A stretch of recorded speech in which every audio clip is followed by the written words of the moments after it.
हरिओम जय श्री जगन्नाथ समस्त को मोर प्रणाम।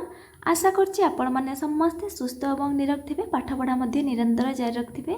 सफलता पाइबा को हेले आमको निहाती भाव में अधिक अधिक परिश्रम दरकार।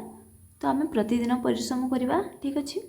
नीलाचल निवासाय नित्याय परमात्मने बलभद्र सुभद्राभ्याम जगन्नाथाय ते नमः। संस्कृत विद्या प्रवाह चैनल में मुझे समस्त को स्वागत करुच्ची। पूर्व क्लास आम मॉक टेस्ट उपरे किसी प्रश्न उत्तर आलोचना करते व्याकरण उपरे, जोड़ा कि मु आम व्हाट्सएप ग्रुप माध्यम फ्री मॉक टेस्ट देइथिली।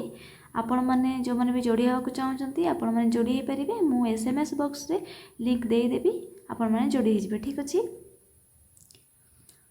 तो आज प्रश्न देखा आम कौन रही ना। प्रथम प्रश्न, वेदानां षडंगेषु व्याकरणं किं मन्यते ना। आमर वेदर जो 6टा अंग रही व्याकरण को कौन कह जाए। आंसर एठार आमर कौन हो ना मुखम। ठीक अच्छे। मुखम होमर राइट आंसर। तो आमर 6टी अंक जो रही ना कौन कौन, छंद पादौ तु वेदस्य हस्तौ कल्पोऽथ पठ्यते ज्योतिषं नयनं चक्षु निरुक्तं श्रोत्रम् उच्यते शिक्षां घ्राणं तु वेदस्य मुखं व्याकरणं स्मृतं तस्मात् सांगमधीतेभ्यो ब्रह्मलोके मह्यते। आमर कौन मुख हो गला। आमर व्याकरण होमर मुख ना। छंद कौन, पाद होमर छंद, हस्त कौन छंद पादौ तु वेदस्य हस्त कल्प, हस्त होमर कल्प। व्याकरण शास्त्रस्य अपरं नाम किमस्ति ना। व्याकरण शास्त्रर अन्य नाम कौन ना। राइट आंसर हो कौन शब्दानुशासनम। शब्दानुशासनम कहार अन्य नाम ना व्याकरण शास्त्रस्य। ठीक अच्छे। नेक्स्ट प्रश्न देखिबा कौन रही। पाणिनेः प्रसिद्धं व्याकरण सूत्रं किमस्ति यत् सर्वशास्त्र प्रकारकम उच्यते ना। पाणिनि आमर जो प्रसिद्ध व्याकरण सूत्र कौन रचना करते जहाँकि आमर बहुत ही प्रसिद्ध। राइट आंसर आमर कौन हो ना अष्टाध्यायी। पाणिनि कौन रचना करते ना अष्टाध्यायी। अष्टाध्यायी किए रचना करते ना पाणिनि। ठीक अच्छे। नेक्स्ट प्रश्न देखिबा,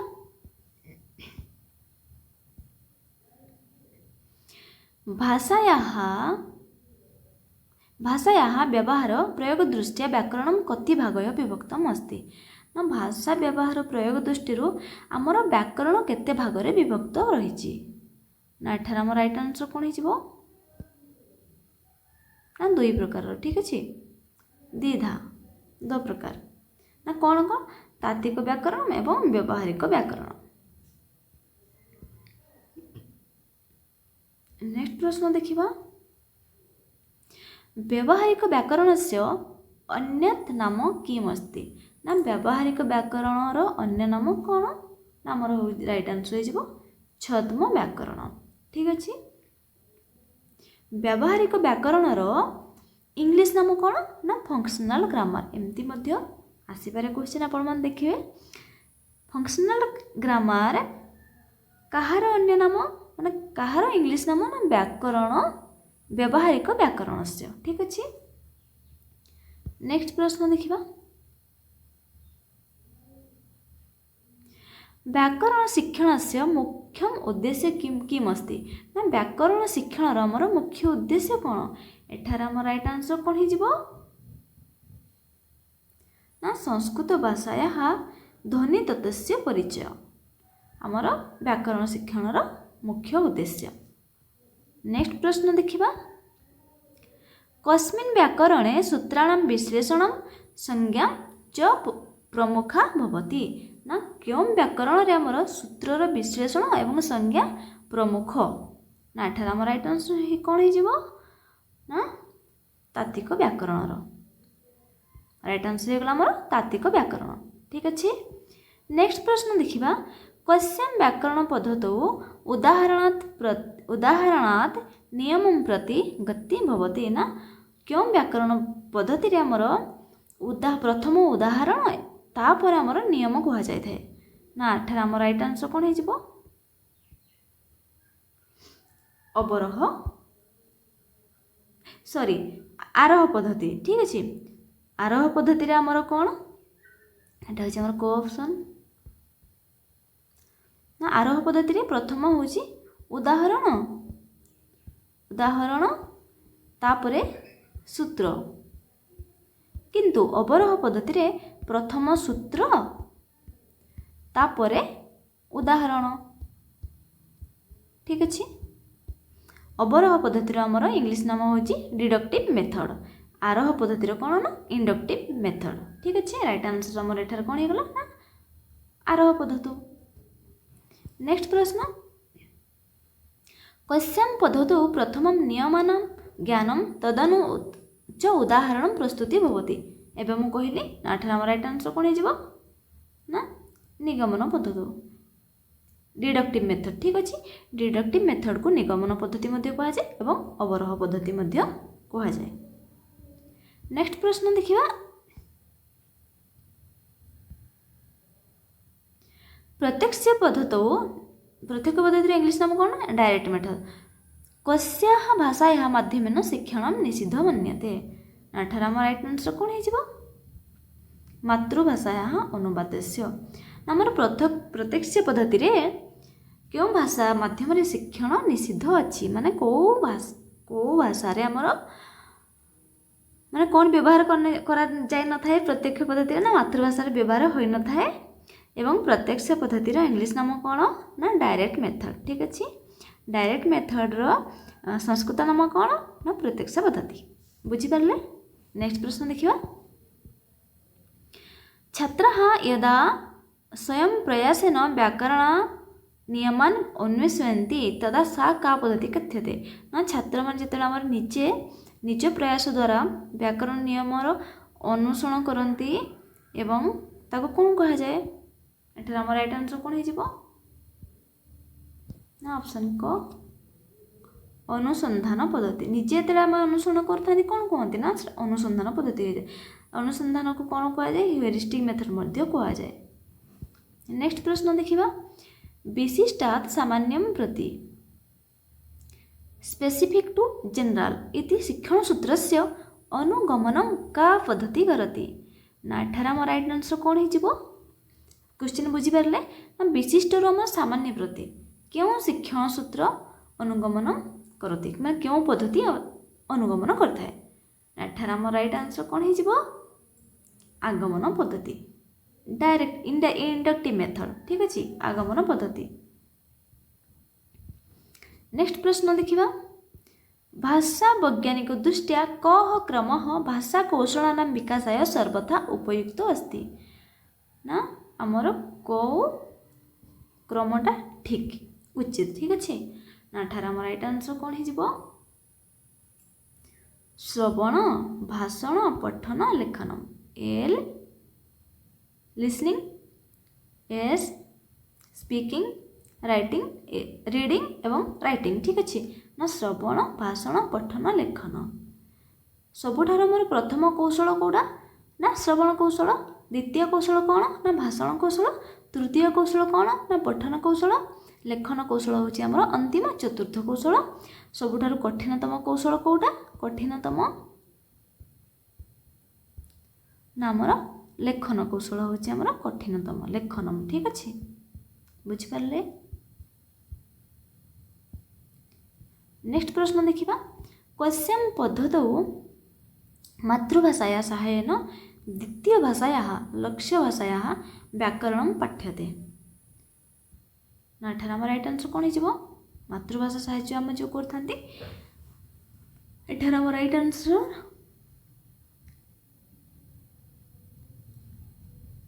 व्याकरण अनुवाद पद्धति। ठीक अच्छे व्याकरण अनुवाद पद्धतिर इंग्लिश नाम कौन ना grammar translation method. Right answer है आम व्याकरण अनुवाद पद्धति। नेक्स्ट प्रश्न देखिए, व्याकरण शिक्षण अन्वेषण पद्धति है ह्यूरिस्टिक मेथड मुख्य लाभ कह अस्ति। नाठाम राइट आंसर कौन हो छात्रेषु वैज्ञानिक दृष्टिकोण चिंतन शक्ति विकास भवति। राइट आंसर हो। ठीक अच्छे नेक्स्ट प्रश्न देखिबा, व्याकरण शिक्षण से मुख्य उद्देश्य किमस्ति ना व्याकरण शिक्षण आमर मुख्य उद्देश्य कौन राइट आंसर आमर कौन हो ना भाषाया शुद्ध प्रयोग से दक्षता राइट आंसर आमर हो ठीक अच्छे। नेक्स्ट प्रश्न आगमन विधौ इंडक्टिव मेथड शिक्षण से सूत्रम किमस्ति ना आगमन विधिर आमर शिक्षण सूत्र कौन राइट आंसर आमर कौन हो उदाहरणात् नियमम प्रति ठीक अच्छे। नेक्स्ट क्वेश्चन देखिबा व्याकरण अनुवाद विधि ग्रामर ट्रांसलेशन मेथड संस्कृत शिक्षणे अन्येन केन नामना प्रसिद्ध ना व्याकरण अनुवाद पद्धति को आमर संस्कृत रे आउ को नाम से प्रसिद्ध अटे राइट आंसर आमर एठार कौन हो ना भंडारकर विधि ठीक अच्छे भंडारकर विधि। नेक्स्ट प्रश्न मनोवैज्ञानिक दृष्टिया संस्कृत व्याकरण शिक्षण से सर्वोत्तम विधि का अस्ति ना व्याकरण शिक्षण पाई आमर को विधि सबुठार सर्वोत्तम ना आगमन एवं निगमन ठीक अच्छे बुझिपारे। नेक्स्ट प्रश्न देखिबा महाभाष्ये व्याकरण से कृते शब्दानुशासनम इति शब्द से प्रयोग केन कृत ना एठार आमर राइट आंसर कौन हो पतंजलि ना शब्दानुशासनम इति शब्द से प्रयोग केन कृत ना पतंजलि आमर करथिले। नेक्स्ट प्रश्न देखिबा कह विधि करके सीखना लर्निंग बाय डूइंग इति सिद्धांतम व्याकरण शिक्षणे पोषयति ना एठार आमर राइट आंसर कौन हो अन्वेषण विधि ठीक अच्छे heuristic method learning by doing. Next प्रश्न व्याकरण शिक्षणे अशुद्धि निवारणाय सर्वाधिकं कार्यं कस्य कौशलस्य भवति ना एठार आमर राइट आंसर कौन हो सर्वाधिक कार्यं कस्य कौशलस्य भवति अशुद्धि निवारणाय ना एठार आमर राइट आंसर हो लेखन कौशलस्य ठीक अच्छे। नेक्स्ट प्रश्न व्याकरणानुवाद पद्धति ट्रांसलेशन मेथड प्रवर्तक कह ना व्याकरण अनुवाद पद्धतिर प्रवर्तक किए डॉक्टर रामकृष्ण गोपाल भंडारकर ठीक अच्छे निहाती भाव मन रखिए सब क्वेश्चन बहुत इंपोर्टेंट क्वेश्चन। नेक्स्ट प्रश्न देखिबा डॉक्टर भंडारकर महोदय न व्याकरण अनुवाद शिक्षणाय कयः पुस्तकयः रचना कृता ना क्यों दुईटी पुस्तक आम रचना करथिले ना a book of Sanskrit part 1 and part 2 part 1 रो नाम कौन ना मार्गप देशिका ठीक अच्छे मार्गप देशिका जो थी कि आमर 31 पाठ रही ठीक अच्छे 31 पाठ एवं नेक्स्ट द्वितीय कौन 2 ना संस्कृत मंदिरांत प्रवेशिका मंदिरांत प्रवेशिका एठार आमर केते पाठ रही ना 26 पाठ ठीक अच्छे पाठ संधि बुझिपारे। नेक्स्ट प्रश्न देखिबा डॉक्टर भंडारकर महोदय से मते अनुवाद पद्धति मुख्यतः कतिषु भागेषु विभक्ता अस्ति ना आमर भंडारकर महोदय जो अनुवाद पद्धति केतोटी भाग रे विभक्त होइछि ना राइट आंसर आमर कोन हिजबो एठारे चतुर्षु कौन कौन ना व्याकरण आधारित पाठ जोटा कि आमर ग्रामर बेस्ड टीचिंग ठीक अच्छे टीचिंग अभ्यास द्वितीय रे प्रैक्टिस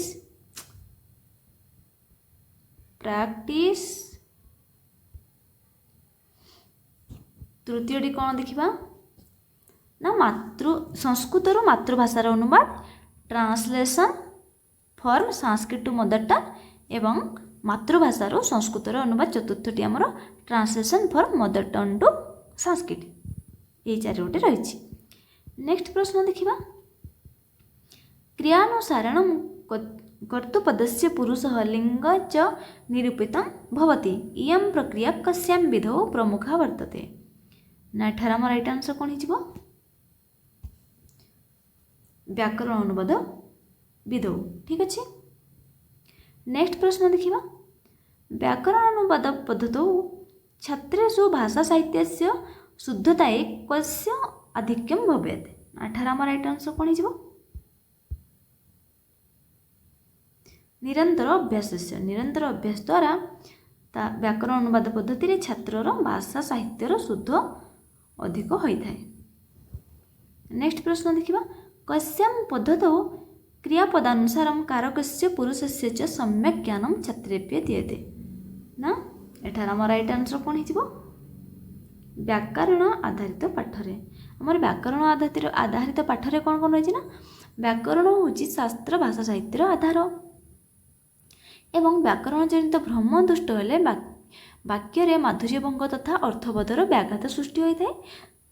व्याकरण को भित्ति करी अनुवाद कार्य होगा विधेय क्रिया नैतम कारकतम क्रिया अनुसार कर्तृपदर निर्धारण होता है। क्रियापद को अनुसरण करी कर्तृपदर पुरुष और लिंग निरूपित होता है। एतत् सहित कारक निरूपण पूर्वक विभक्ति चिन्ह को प्रयोग करा जाए अनुवाद कार्य संपन्न हुए।